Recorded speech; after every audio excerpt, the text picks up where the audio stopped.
Hey folks, it's your buddy Mike Messier. I'm going to do a sports rant today. This is Mike Messier, One Pro Wrestling and Sports Fan YouTube channel. Mike Messier stuff. Mike Messier stuff. There always has to be a truck making noise when I'm introducing my videos. So today I'm going to discuss two current affairs: Shannon Sharpe controversy and Bill Belichick. And what's the young lady's name? Jordan something? His girlfriend. Now, those of you that do or do not know, I lived in New England during the glory years. I'm going to put my window up because these assholes don't respect what I'm doing here. Basically, the years of the Patriot years, 2001, and when did they last win the Super Bowl? 2019, I believe, February. So, I mean, just how many seasons is that? That's 19 or 20 seasons. I believe 6 Super Bowl wins with Tom Brady and Bill Belichick, 3 defeats. I mean, for some franchises, winning 1 Super Bowl is a big deal. I mean, the Washington Redskins, formerly the Redskins, now the Commanders, they were considered a great team, because they had 3 championships, I believe, in 12 years. And actually less, 10 years, 83 season. To basically until 92, and they had 3 different quarterbacks with Coach Joe Gibbs. Anyway, the point is, Bill Belichick was respected as the greatest coach of all time, at least with championships, most accomplished, let's agree. And now we might say that Tom Brady was a big part of that, or obviously he was, because Brady went on to Tampa Bay and win one. In any event, Bill Belichick had this great career. 3 or 4 seasons without Tom Brady in New England. He comes to a mutual parting with Robert Kraft, the owner of the Patriots. Everybody's pretty chill about it. There wasn't a lot of trash talking by my memory. It was just time for everyone to move on. And, Coach Bill is expecting a phone call from the Dallas Cowboys or from somebody to offer him a position as the head coach of another franchise, and no calls come. Or if they did come, nothing got, figured on, or nothing got decided, nothing got guaranteed or signed in a contract. So Bill has decided, 2 years later, I guess, after being done with the Patriots, or the Patriots being done with him, he's going to be in college football in North Carolina, which is tremendously interesting. Not a team or a school that's known for college football, but this brings a lot of interest. Apparently it's a 1-year contract that Belichick can leave after a season, probably with the scenario that another NFL team would come a knocking. And in the meantime, we've known this for a couple of years. He's had this young girlfriend. And when I say young, as you know, I believe right now she's 24. I believe they've been going on for 2 or 3 years. And, Cowboy Bill here is, how old is he? 76 or something like that? So it's a little bit controversial. Maybe he's 72. Maybe he's not quite. I think he's 49 years older than her, to be exact. So this is an age gap relationship, to take it lightly, or to say it pleasantly. And people are concerned now because he did this Sunday morning interview where it seemed like she was pulling his strings, and he looked a little perhaps disheveled. He had this really old sweatshirt on, football sweatshirt. Some people jokingly said that the sweatshirt was older than the girlfriend, which it probably was, to be honest with you. And some people that aren't familiar with Bill Belichick, I think Megyn Kelly was concerned about the way he was speaking.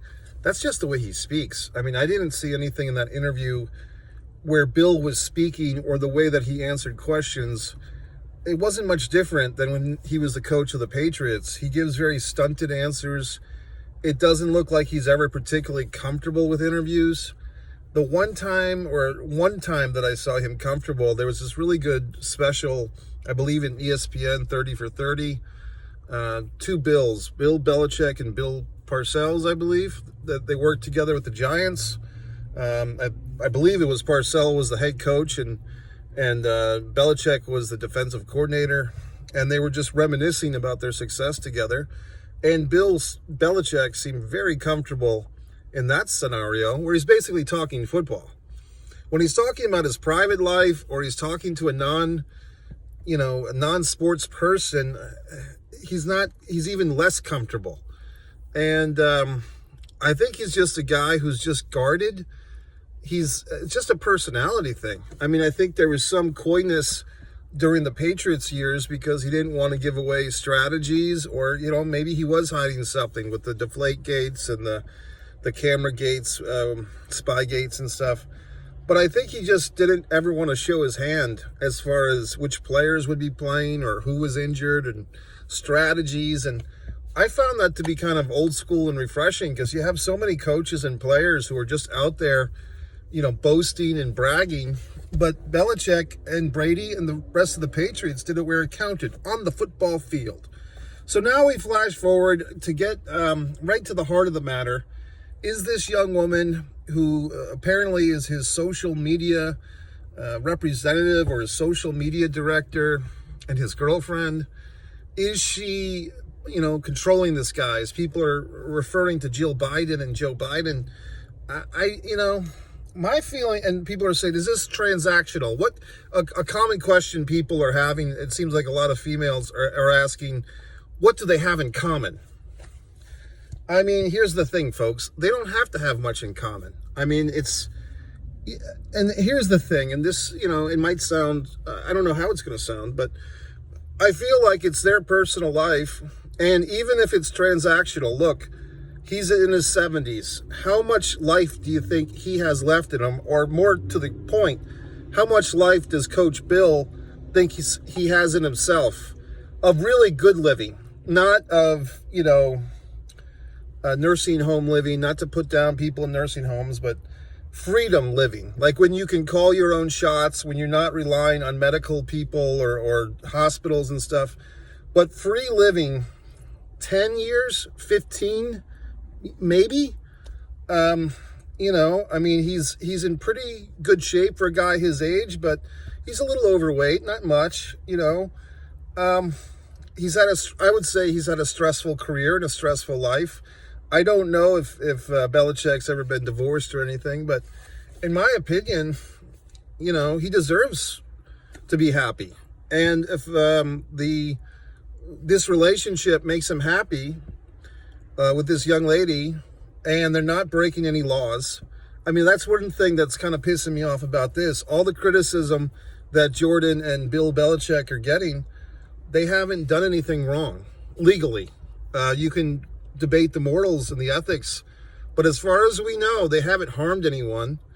We see all these cases, and I guess that'll take us to Shannon Sharpe in a minute, but we see all these cases where people are debating some public figure, whether it's Hillary Clinton, Donald Trump, all points in between. And these are people that have gotten their fingernails dirty, if nothing else, because of the profession they're in, politics. And then you see things like, dare I say, Epstein Island and others, and P. Diddy, and all these people, Armie Hammer. I mean, all these people, whether they're tried and convicted or not, there's some type of an accusation of illegal activity. Unless I'm missing something, which I don't think I am, there's no accusation or any proof to any accusation that either the girlfriend, Jordan, or Coach Bill are doing anything wrong. I think people are really reaching and really jumping when they say things like maybe Jordan is elder abuse or manipulation. I think it's just, it is what it is, as Bill Belichick used to say. He's old rich guy. She is pretty young woman. It's a relationship based on need. He needs to feel loved. He needs to feel sexy, okay? Yes, an old man in a sweater, an old jersey needs to feel sexy and worshipped and loved and cherished by a sexually attractive young woman. And what does she get out of this, or what does she need? She needs to feel important, or she needs to feel seen, as the kids say. And having all that money floating around, and apparently she's gotten all these big businesses or big homes since she's been seeing him, so it would lead us to believe that he's financing her lifestyle, as it were. So she's getting that. So, I mean, is she so much different than any of the millions of young women you see on Instagram or, God forbid, OnlyFans that are doing their things, okay? I mean, there's people like me with real talent making wonderful art like this goddamn cat shirt that you're not buying, okay, that you can buy on the Mike Messier /shop on MikeMessier.com. You don't see me complaining about that, my lack of recognition for my greatness. But you have these young women that shake their ass and show their midsections and other bodily parts, and they get all this attention and all this love and all this horse shit. So if you want to blame someone, blame yourselves, blame society. You have created this tapestry of propaganda and declining values where a young woman like Jordan feels that her worth equates to how much money she's spending or the high profile of the man that she's dating, i.e. fucking, okay? So, before or after Bill passes on, I would not be surprised if this Jordan finds herself with some type of Logan Paul influencer. I'll Babe Ruth that right now. I would not be surprised if she changes gears from Bill to someone, 50 years younger than Bill, someone her own age. And yes, maybe she's just putting her time in now to achieve this financial status or this fame, and you're all feeding into it, and so am I. Can you say that that's much different than the Paris Hiltons or the Kim Kardashians of the world that more or less got famous because of their rich family profiles and because of their sex tapes? And now they're heralded as pioneers and entrepreneurs and you go girls and all that horse shit. But at the time when they first, got into the public vernacular, they were just known for their sexual activities, okay? So, I don't know. I mean, yes, we can have our judgments. We can say it's a transactional relationship. We can cast judgment and throw stones. But the bottom line is they're not breaking any laws. I mean, they're really not. And further fucking more, if he's happy because hopefully he's having sex with this young woman, and she's happy because she's getting, rich and famous and just putting her time in, and who knows, maybe Bill's a gentleman. Maybe he's like a really sensitive guy. Maybe he's good in bed, okay, if that scares you. Who knows? Maybe he licks an ice cream cone like no one else, okay? Maybe she does. So I'm giving you some graphic images in your fucking heads right now, but the point of the matter is this. It's their personal lives. It's their personal business. If it's revealed that she is, senior abusing or some such horse shit, then I will have to retract these wonderful statements, and I will. But as of now, I say, enjoy your lives. You go, Bill. You go, Jordan. Do whatever the hell you want.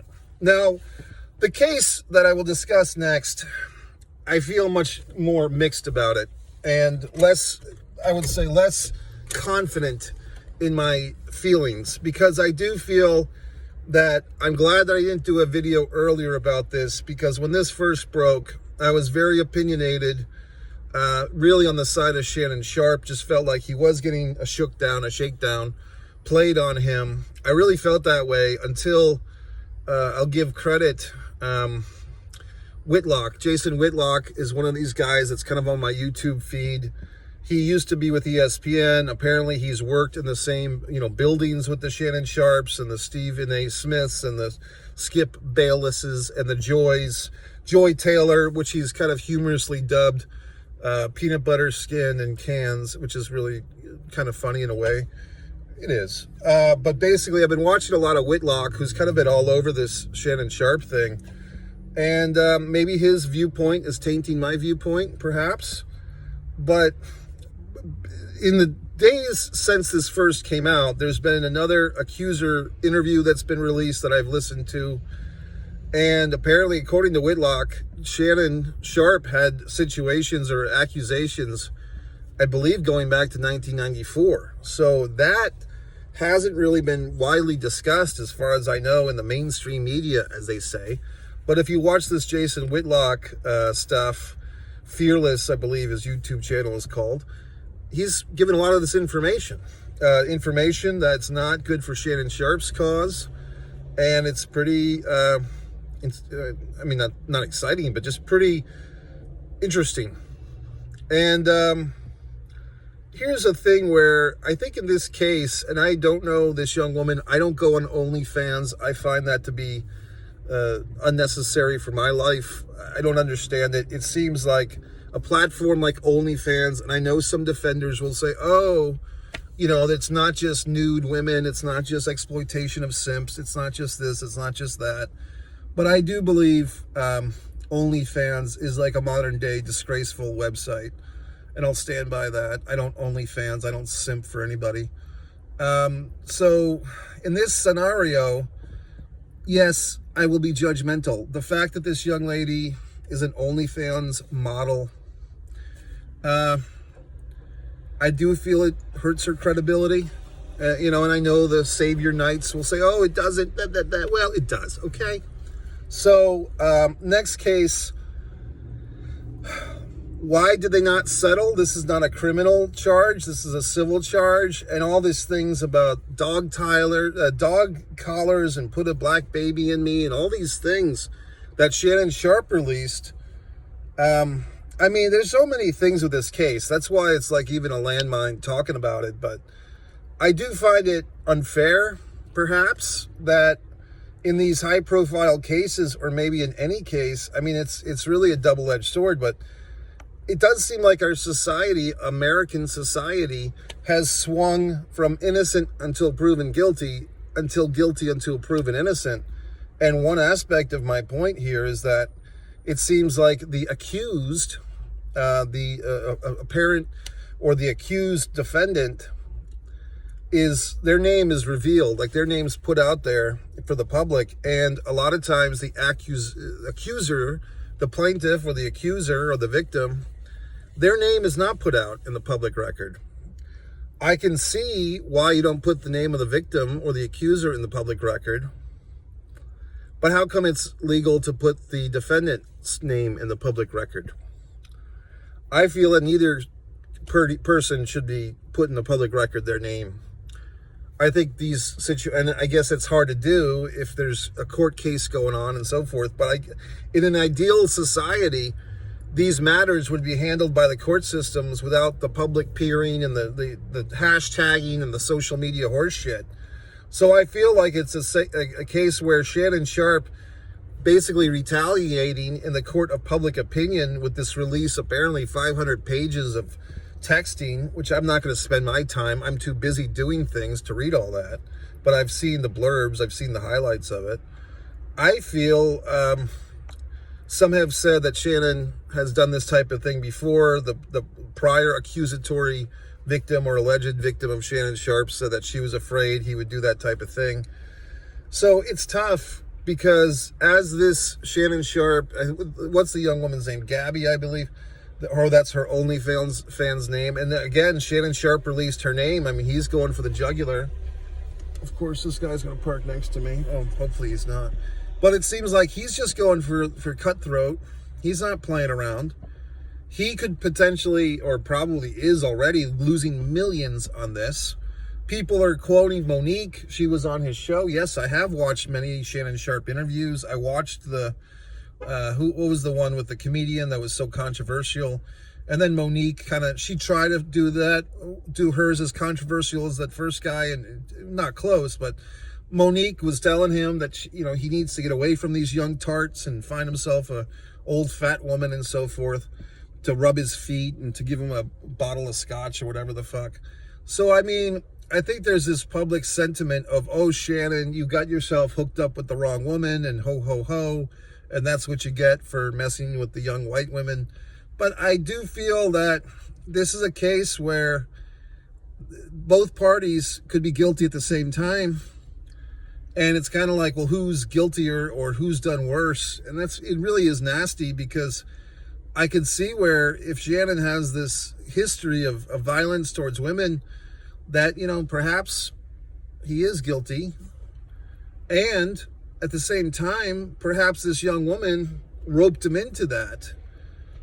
You know what I mean? Like with maybe she was very into this stuff, into the sex play and the mind games and the entendres, and Maybe she took the relationship, she thought they were more exclusive, and obviously he was with this other woman, Michelle, on Instagram. And so it could be a thing where she was baiting him, yet he's also guilty. So it could be, and I guess I go back, was it 2 summers ago or 3 years ago with the Amber Heard, Johnny Depp stuff, which I found myself watching some of that courtroom stuff, and the defecation under the pillow and all this craziness with those two. And people really like to take sides, and they really like to get all hyped up about it. A lot of it, remember, folks, is bred in circuses for the masses. These stories, I mean, if I've had friends, I've thought this way, probably maybe you have, where how much of this is social engineering to distract us from the real issues, the price of eggs, the price of gas, when they have these soap operas, these real-life soap operas playing out in the media, and that takes our mind off, healthcare and stuff like that, taxes and whatnot. So plastic in our drinking water. I mean, I drink water now from cans, okay? Because I don't want to drink from a plastic bottle and get a credit card's worth of plastic in my blood every month.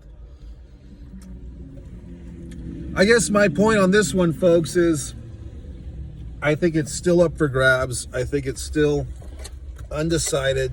It's still, I don't know. I really don't know.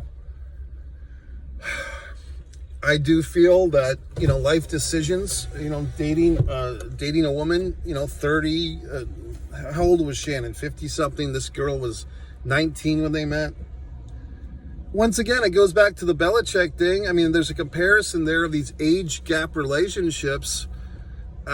Even more age gapping with Belichick and Jordan than Shannon and this Gabby lady. But, I think there's also a thing to be said for generational differences. I think some of these guys might be coming from the school of, the man's always right, and the woman's supposed to do what he says, and if he wants this, then, and she's got to comply. And some of that mindset might be there with some of these guys, maybe not. I think with some of these young women, perhaps there's a feeling that, they're always in control and they can change their minds at a moment's notice, or the rules of the relationship, they can kind of dictate that as they see it. I don't know. I mean, I'm not them. So I think it's just a thing where, and some of the YouTube commenters are maybe right. What do they have in common? Well, the answer is not much. You know what I mean? But there's such a lack of good people in the world, that to find some, like George Burns used to say, George Burns, when he was in his 80s or 90s, used to have a joke. People ask me why I don't date women my own age, because they're all dead. So that's just funny, okay? But there's something to that. I mean, if you're Shannon Sharpe, if you're Bill Belichick, and you've got all this money and all this free time on your hands, or maybe not in Shannon's case because he's very busy, but why would you want to be with a woman? I mean, would Belichick actually want to be with a 72-year-old woman? Let's be honest, okay? Not if he didn't have to be. Would Shannon Sharpe, how old is he? 52, 54, 56? Who's going to be available for him? I mean, I suppose he could be with the mother of his children, but that's off the table. But who's he going to be with that doesn't have a ton of baggage, okay? So I don't know. I don't have the answers to these queries. These young women, let's face facts, they're probably looking for some type of sugar daddy. They probably have some type of father issue. They probably want some guy with a lot of money to afford them the lifestyle of which they pursue. So, it's going to be successful men, whether they're young or old. In this case, they just got themselves an old one, or old two. Well, that's it, folks. I mean, what would be fabulous right now, if I dare say fabulous? What if Shannon Sharpe had Bill Belichick on Club Shay Shay? Wouldn't that blow up the goddamned internet? I mean, how many assholes would watch that? I would. I mean, maybe these assholes should hire me as their social media fucking conductor, okay? MikeMessier.com, Mike Messier shop, MikeMessier.com/shop. If you've enjoyed this video, please subscribe, okay? It's like 90 fucking degrees here in Florida. MikeMessier.com, my wonderful novel, Fighter Play Basketball. It's my young adult story. No swearing in the book, believe it or not. My wonderful novel is now available. My wonderful artwork is available. all my wonderful things, folks. All right, Mike Messier, that's me.